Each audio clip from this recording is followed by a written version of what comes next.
Chief Minister Fernandez, who my Vice Premier during his visit credited as the pioneering leaders for China-India local government cooperation. Special privilege, honor for me here today.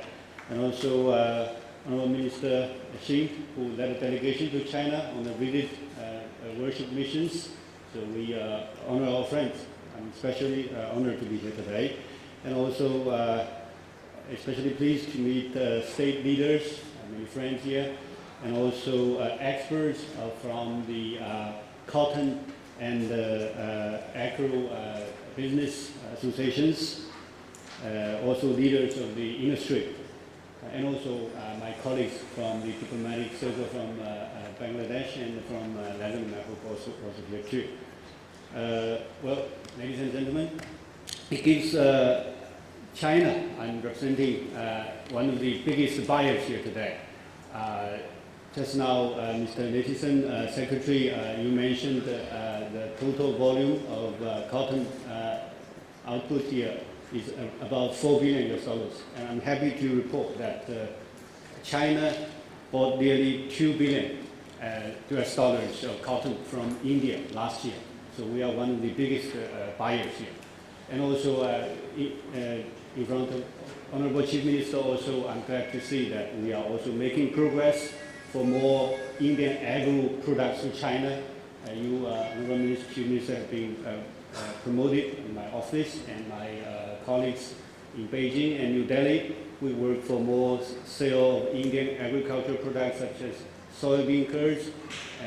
More agricultural production is now taking place, cooperation between China and India. And I'm glad to see also we are now further bringing closer cooperation between China and India in the area of agro industry, being food processing, all these areas. Today, this is not only a cotton, it's cotton focus, but also more to the extent of agro. I'm glad to hear that.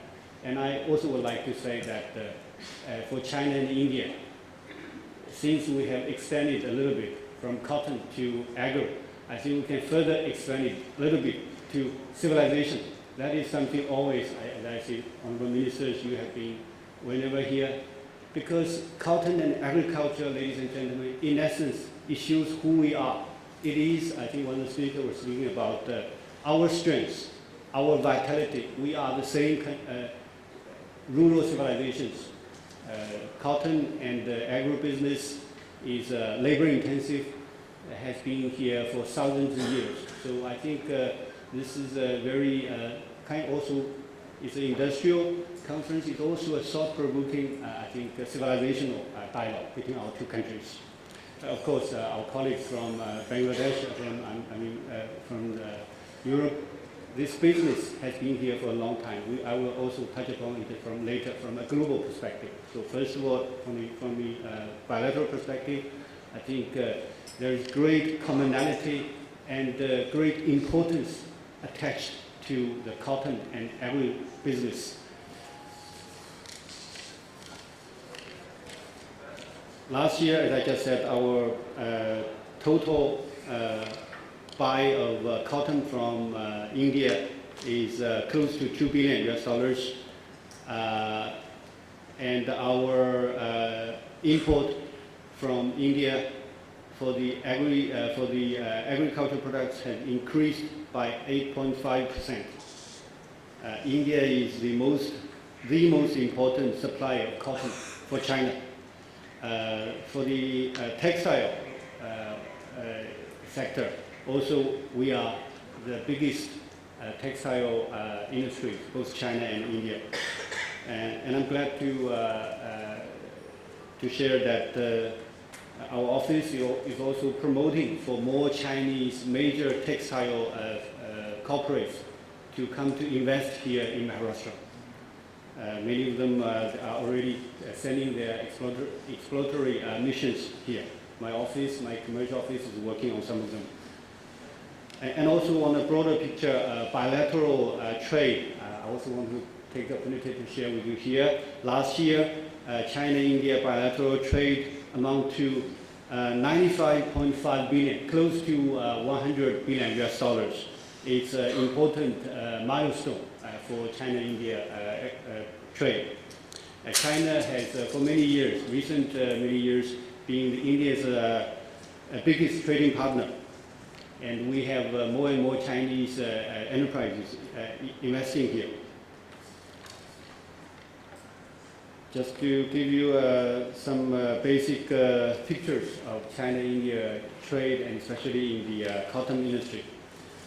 The commonality also cover the importance of cotton and agricultural business, also shown in our two countries. My President Xi Jinping, in his many speeches, has always highlighted agricultural sector and poverty relief for the farmers as his top priority. And we see similar trends here in India and in the great state of Maharashtra. And also, nowadays, there has been some discussion about agricultural security and food security. I think this is also the right thing that we should always keep in mind, because agriculture and cotton, they are like the basis, origin for all the downstream business and the textile sector and all the other agricultural sector. So that's my firstly, I want to share with you, look at the broad picture of commonality and importance between China and India in the area of cotton, agro, and even, as I say, to the more civilizational aspect. And secondly, I also want to share I think the areas where China and India can learn from each other. Among the audience, many experts, you have been to China for many times, and also you have been leading the business. I think you have been too polite saying that you can learn from China, but I think if you look at the overall picture, China has a lot to learn from India too. Yes, thank you. I think in the cotton and in the food processing sector, the manufacturing capacity of China can be kind of shared with India's local production. India provides the world's the best cotton and some of the best fruit, the best milk, all these agricultural products, very good quality, and you occupy a very important position in the global market. Whereas China's advantage might be in the food, in the manufacturing, agricultural manufacturing sector. I think we can provide more and more manufacturing machinery and industry, bring these together. Another advantage, or maybe comparative advantage we have in China is since this is a marketing conference, we have the national, we call it National Association for Supply and Sale. So that's some of the, I think, colleagues here who have been to China, you might know this association. The national level association for supply and sale, mainly for agricultural products. It was started in the early years of when our agricultural business not very strong. The government provided kind of assistance.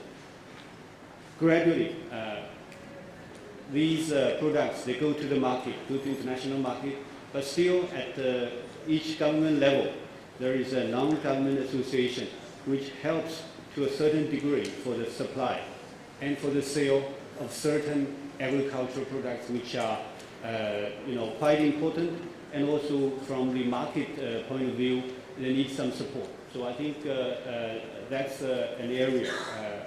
I heard about that in India you have similar big associations too, but maybe our two sides can compare notes in this area. So that's my second point. I think China and India can really learn from each other, from our own strong points, and grow together. Thirdly, I want to bring all of us also to a global level. There have been some previous discussions about, I think here from Today, the global market kind of volatile, and people sense the pressure to a certain degree. Most of the pressure came from the United States, who is on the very top, sits on the very top of the global trading system. And China also suffers from, sometimes we call it trade bullying. My government has made it very clear, especially everybody, now you watch the news, global trading system, WTO, China, US, so-called trade war.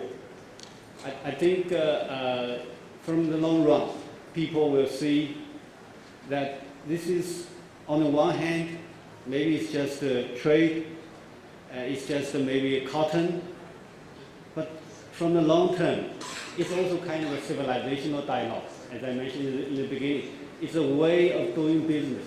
It's a trust that he put in nations. How do we?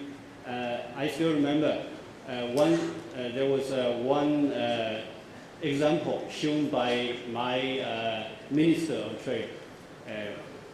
He said, in China-US trade, we have to sell 80 billion items of textile to equalize the sale of one Boeing airplane to China.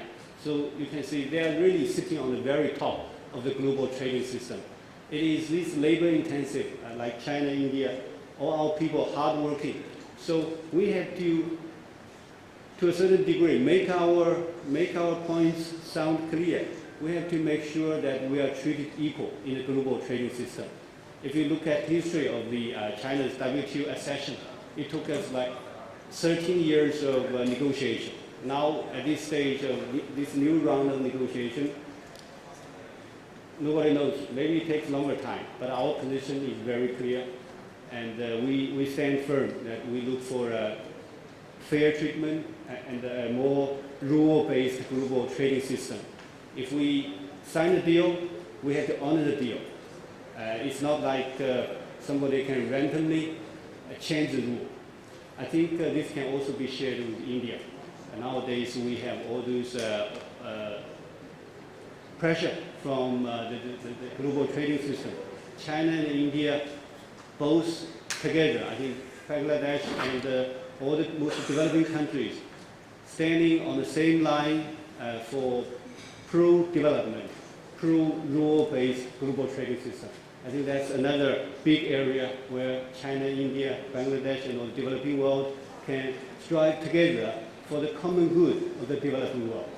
So I want to stop here and thank you again, and do look forward to exploring more opportunities for China, India, and also for the developing world to work together to really improve the livelihood of our farmers, of the cotton industry, of the agricultural business, and also of the developing world. Thank you very much.